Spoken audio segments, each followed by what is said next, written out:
ఈరోజు మా ప్రభుత్వం కాంగ్రెస్ పార్టీ ప్రభుత్వం మా ముఖ్యమంత్రి గారు ఒక విశాల దృక్పథంతో విశాల హృదయంతో బేషిజాలకు పోకుండా ఈగోకు పోకుండా అరే నిర్ణయం తీసుకుంది మా క్యాబినెట్, ఆ క్యాబినెట్ నిర్ణయంలో సమాచారం లోపమున్నా కానీ మేము ఇదే విధంగా పోతాం, ఇక ఇదే విధంగా నడిపిస్తాం అని ఏ విధంగానైతే బీఆర్ఎస్ పార్టీ చేసిందో గత 10 సంవత్సరాలు అదే విధమైన నిర్ణయాలు ఇక్కడ జరగవు.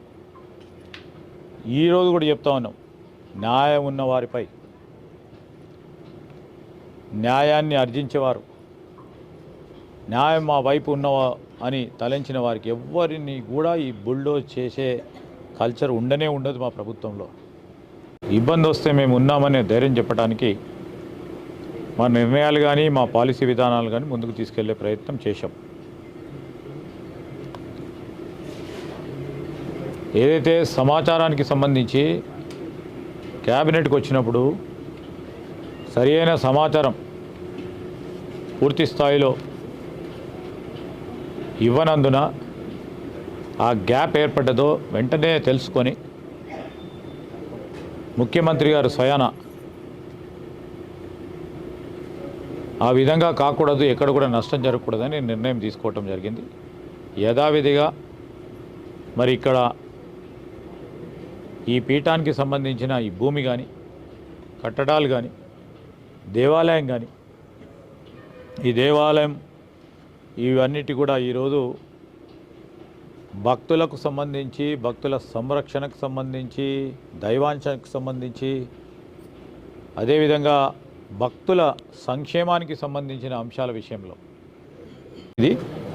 ఈరోజు ఇది ప్రజాప్రభుత్వం కనుకనే, ఈ ప్రజాప్రభుత్వం కనుకనే ఎవ్వరు కూడా మీరందరూ కూడా ఊహించలేదేమో క్యాబినెట్ నిర్ణయం తీసుకున్నాక వెనుక పోతారో ముందుకు వస్తారో అని ఆసక్తిగా చూసిన చాలామందికి బేషిజాలకు పోలే. ఇది ప్రజాప్రభుత్వం, సమాచారంలో ఎక్కడో లోపం ఉంది, సవరణ చేసుకోవాల్సిన బాధ్యత మాపైన ఉంది అని ముఖ్యమంత్రి ఆలోచన చేసి తీసుకున్న నిర్ణయమే ఇదొక గ్రేటెస్ట్ ఎగ్జాంపుల్. ప్రభుత్వంలో ఉంది బీజేపీకి, అక్కడ అన్ని ప్రభుత్వాలు ఆ విధంగా చేస్తూ ఉన్నారని వారు మాట్లాడుతూ ఉన్నారు. ఈరోజు బుల్డోజ్ చేసే సంస్కృతి మాకు లేదు.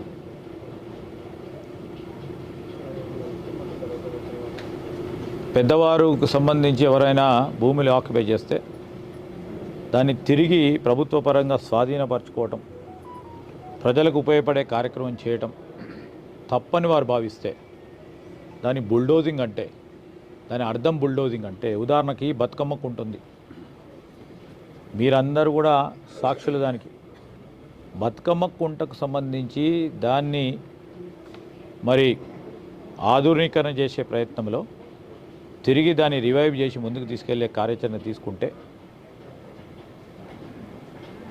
అక్కడ ఎంకరేజ్మెంట్ చేసిన వారు ఒకరో ఇద్దరు ఉంటే దాన్ని సరి చేసుకుంటే మొత్తం బతుకమ్మ కుంట ప్రాంతానికి సంబంధించిన చుట్టుపక్కల వాళ్ళని హర్షిస్తూ ఉన్నారు. రెండో ఉదాహరణ చెప్తా, ఉప్పల్. అందరూ కూడా ఉప్పల్ వైపునే వరంగల్ నుంచి పోతూ ఉంటారు. అక్కడ ఒక చెరువు ఉంటుంది.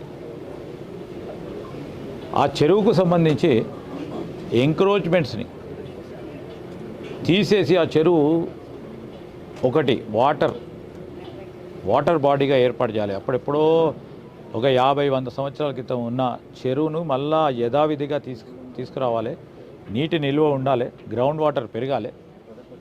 అక్కడ ఆ ప్రాంత వాసులందరికీ కూడా ఈరోజు మరి సాయంకాలమో పొద్దున్నో వారు వచ్చి ఆహ్లాదకరమైన వాతావరణంలో ఒక మంచి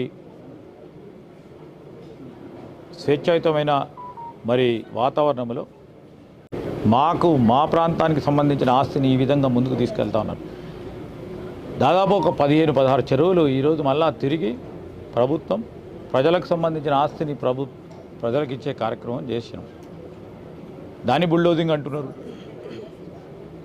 నిజంగానే ఎక్కడైనా బుల్డోజింగ్ జరుగుతాయి.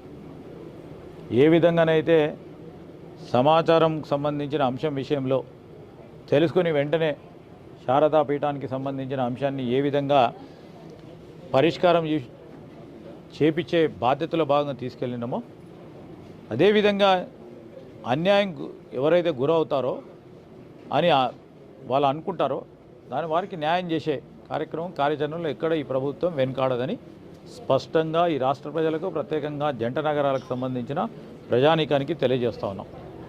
ఇక్కడ స్ట్రక్చర్స్ లేవని, అదేవిధంగా అధికారులు కూడా వచ్చి మరి ఇక్కడ ఉన్న మేనేజ్మెంట్ వారితో సంప్రదింపు చేయటం జరిగిందని, దానికి తోడు వీరు మేనేజ్మెంట్తో సంప్రదింపు చేసినప్పుడు వీరు వేరే ఇతర ప్రాంతాల్లో ఇన్ని ఎకరాల భూమి వేరే ప్రాంతంలో ఏర్పాటు చేసుకోవడానికి ప్రభుత్వం ఇస్తే మేము పోతామని ఆ సమాచారం ఉండటం వల్ల ఆ విధంగా అయింది. కానీ ముఖ్యమంత్రి గారు మరి ఆ సమాచారానికి సంబంధించి మరి జరుగుతూ ఉన్న పరిణామాలు పత్రిక ద్వారానో ఇతరుల ద్వారానో తెలుసుకొని స్ట్రక్చర్స్ ఉన్నాయి, ఇవన్నీ ఉన్నాయని వెంటనే ఈ విధమైన నిర్ణయం తీసుకున్నాం. ఇప్పుడు భూములు శారదాపీఠానికి సంబంధించి 100% ఇది 100% శారదాపీఠానికి సంబంధించిన భూమి స్పష్టంగా కనబడతా ఉంది. నేను కూడా దేవతను మరి వారి ఆశీస్సులు తీసుకున్నాం, ప్రసాదం కూడా తిన్నాం. ఈరోజు ఇది శారదాపీఠానికి సంబంధించిన భూమి.